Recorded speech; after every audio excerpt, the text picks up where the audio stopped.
Bonjour et bienvenue à cette correction d'exercices du module 3. Je commence avec les exercices de difficulté moyenne.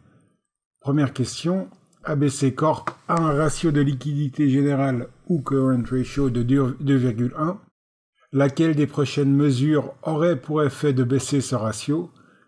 La réponse est A. Si on prend l'exemple où le current asset sur current liabilities est 2,1 sur 1, si on rajoute 0,5 au dénominateur et au nominateur, tel qu'il est proposé dans la réponse A, on obtient 1,73, donc inférieur à 2,1. Pour la deuxième question de ce module, on regarde une société qui a un taux de rotation de l'actif ou asset turnover ratio de 0,75. Étant donné que l'économie est en ralentissement, la société n'arrive pas à augmenter ce ratio. La société veut atteindre un retour sur actif ou return on asset de 16. Lequel de ces scénarios devrait l'aider à atteindre son objectif? Vous voyez dans la correction que l'on utilise la formule du return on asset qui est net income divisé par les assets, que l'on peut ensuite séparer en deux éléments avec d'un côté l'asset turnover et l'autre côté la profit margin, ce qui nous donne un net income sur sale ou profit margin nécessaire pour atteindre les 16% de 21,33.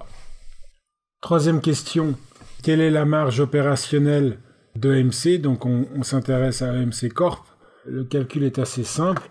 On part du profit avant impôt, donc les 235 000.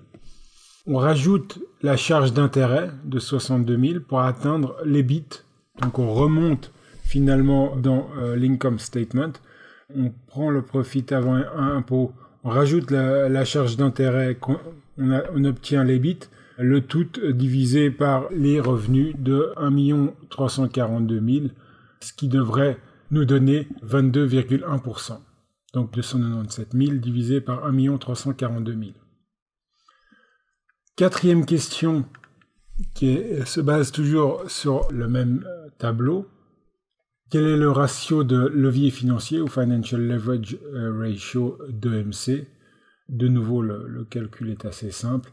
Le Financial Leverage étant l'actif moyen divisé par les fonds propres moyens.